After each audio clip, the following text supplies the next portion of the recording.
Hey YouTubers, I made an apple last week out of steel, and my nephew asked me how did I make it. So I decided I'm going to make a video and show you all how to make it, and this is going to be clips here and there, and I'm going to cut out all the boring bits hopefully. So basically all you need is half hemisphere. You can buy these from most fabrication shops. You can go online and again the leaf here, you can buy those probably for $1. These are about $3.50 each, and a little bit of 3/16 rod there for that's going to make the stem. I'm going to weld that together. I'm going to put a little bit of a curve in there so it just makes it look a bit more realistic, and then I'm going to weld that to that. And then when I heat these up to red, I'm going to put my center punch in the hole there and tap the middles down and fashion it so it creates the dimple of an apple. And the same with this side too. Again, another half hemisphere. And then ultimately I'm going to be fully welding them together and then grinding them back and polishing it up. So basically, okay, so let's go and get things welded up and heated up.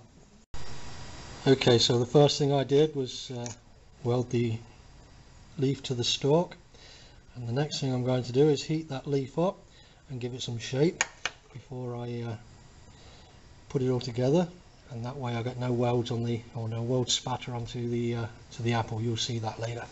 Okay, here's my simple setup here as a forge. A simple torch there that's running off a propane bottle. One of those torches you can buy from Harbour Freight. 25 bucks I guess, something like that, for they're called ice melters. I don't think I used it for an ice melter. 3,000 degrees this thing. When you get it blasting, let me just show you. Yep, that thing can go.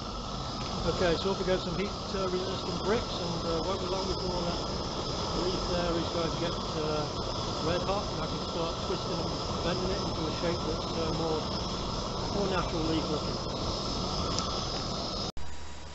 I heated this up and give it a little bit of a twist and a couple of curves here and there, making it look more natural. All I did was heat it up to red, and I used a couple of pliers there and just give it a nice little tweak, and we've got a nice fashioned leaf there, and I think that's going to look pretty nice. As you're aware already, I've only got one pair of hands and no tripod, so I can just give you demonstrations to give you the heads up. There's no need to show you welding and stuff like that. So I'm going to put all this, I can start warming one of these up. Just put it in my forge right there. In fact, I'll get the other one too, and then I'll show you the dimples in there when I've got them both to cherry red. Okay, so here's an idea of the colour we're looking for. Beautiful cherry red right there. I'm going to pull one of those out, and I'm going to put it on my little railroad sleeper there. And the next job is I'm going to get my center punch right in the center there in the hole. I'm going to start beating that down just very gently and start creating the cavity for the top of the apple. Okay, so what I did here is I got my center punch and I started beating down in the holes just a little bit, just to get them started. And a little lesson I learned from last week, I used the ball peen of my hammer this time, and I got my second hammer and I beat the top of that hammer, and it reduced down the amount of dents and hammer marks that were in there, of course, down to pretty much zero. So there's the top and the bottom of the apple, and next thing to do is to cool them down first, and then I'm going to add the stem. Here we have the half hemisphere now cooled down.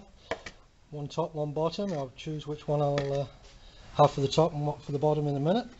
And then I'm going to take my leaf. I'm going to put it in the hole, which comes already pre-drilled in the hemisphere. I'm going to weld it on the inside, so there's no welds on the outside, of course, and that should make for neater lines. And the next thing I'm going to also do while I'm away is grind the edge of these, so when they go together, then it gives me somewhere to seam weld these things together. Okay, I have the stem all welded in there. You see no welds on the outside, it's welded on the inside. Bit of spatter going on in there, but not too worried about that. So now I added, oh, hot. I added a little bit of a groove in there to make sure that when I weld the seam, it's going to be sinking in there pretty nicely and get a nice grip before I grind it all down and buff it up. I fully welded the seam now, and before I put it all together, one last little job I did was welded again from the inside, that hole in the bottom, just to make it look like the bottom of an apple again, of course.